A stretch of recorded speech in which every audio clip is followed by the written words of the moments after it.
I'm going to share ways that you can get higher quality leads from your Google Ads campaigns. My name is John, and I run StubGroup. We are a premier Google partner, digital advertising agency ranked in the top 1% of all Google partners.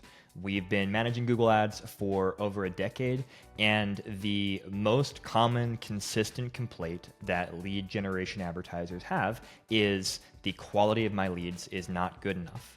I'm getting spam leads, I'm getting tire kickers, I'm getting irrelevant leads. We always want higher quality leads.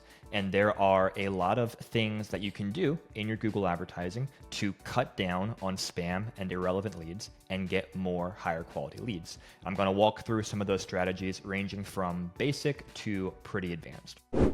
So before we jump into the action steps, let me tell you about a couple of the common culprits that often drive these irrelevant leads. The first is Google Display. So Google's display network is not the search engine. You go to search for things.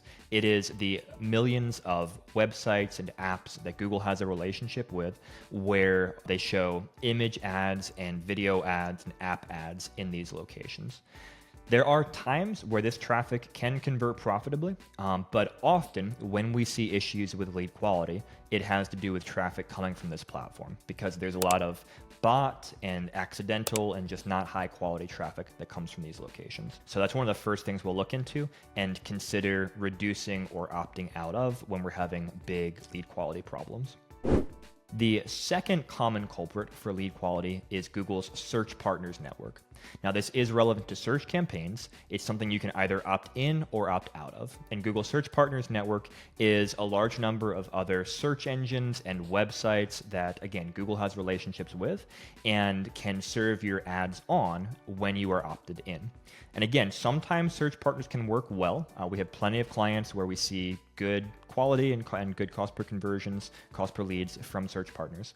But often when we see a client struggling with lead quality, search partners is a common culprit, and we'll often test opting out of it, or we'll talk about some strategies for actually identifying if it is the culprit later in this video. And often when we turn it off, we'll see lead quality improve. So the display network, search partners, those are two common culprits. And I would be remiss if I didn't mention Performance Max campaigns, because Performance Max campaigns serve ads on display and on search partners as well as other locations. And it's not uncommon at all for our lead gen clients who are running PMax, Performance Max, to see significant lead quality issues. And we'll get into some ways that you can try and mitigate that and try and get better lead quality as part of the action steps we're about to go through.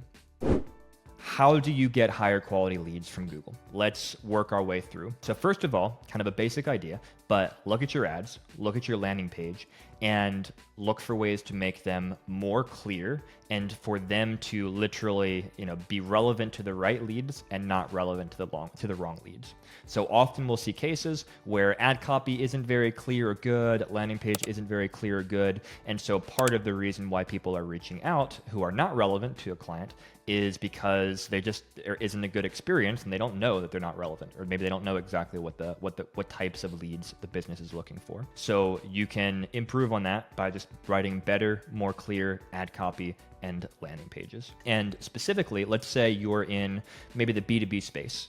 And there are also a lot of residential people who are searching and when I say residential, I mean just normal consumers, not businesses, who are searching for the same type of thing as what you're targeting businesses with. Well, then you can explicitly say in your ad copy, in your landing page, things like, this is for business, or this is who we serve, or hey, we don't do this type of thing.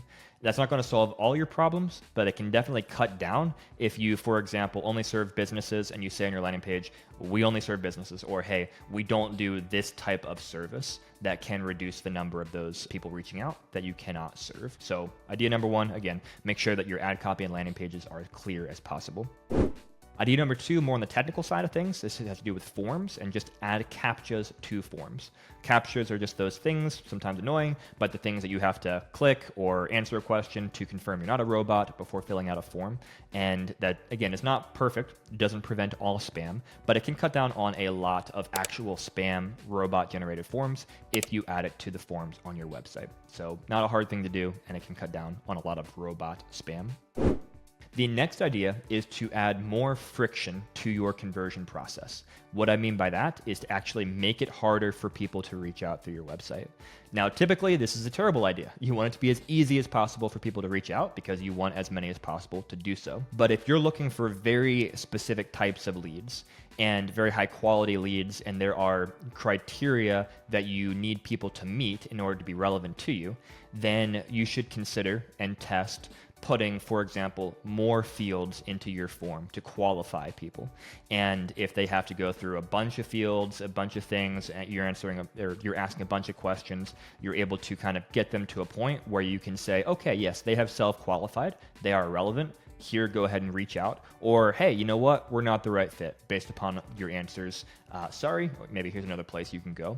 And so that is a way to reduce the number of those irrelevant leads. Again, be careful that you don't make this too hard to reach out and you actually keep legit leads that you want that are high quality from reaching out. But this can be an effective strategy and approach. All right, the next thing is if you are taking phone calls, which a lot of lead generation companies do, 100% use call tracking to track where the calls are coming from. We use call tracking for the majority of our clients, and it's incredibly important.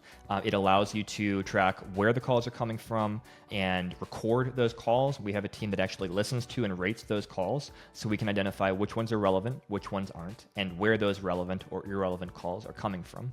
And then you can import that data back into Google, which we'll talk about in a minute when we get to uploading offline conversion tracking. But really important that you track your calls so that you have the data in place to be able to get fewer of those spam or irrelevant calls coming in. All right, so the next action step is to bid towards actions that are further down the funnel. So here's what I mean by this. Often a lot of spam or irrelevant leads is coming from a form submission or could come from a phone call as well. And if you have your campaign set up to where you are bidding, you're using a bidding strategy, let's say target CPA bidding, where you're bidding towards every one of those initial forms or any phone call that comes in, then Google is going to say, oh, hey, you're getting form submissions, you're getting calls, we're going to keep getting you more and more of these. But if a bunch of those are spam, you don't want more and more of those. You want more of the ones that are legitimate, that are relevant. And so what you can do is instead of tracking every single form and every single phone call as a conversion in your Google Ads account, you can hone your tracking to only track the relevant ones. So for example, with call tracking, what we do for our clients, I mentioned we listen to and rate those calls, and then we import the relevant calls as conversions into Google. So what we don't do is track every single phone call that comes from the ads as a conversion. We only count as conversions the ones that are good, where the client wants more of those. And that helps to train Google to understand what a good call is and to go after more of those and to not go after more of those spam or irrelevant calls. The same idea applies with forms. If you can connect your CRM to your Google Ads account, or even through offline uploads, which we'll get to in a minute, and import to Google information about legitimate, high-quality leads, then you can optimize and bid towards that instead of towards every single form submission. And that, again, can really help you cut down on the amount of spam or irrelevant forms that are coming through.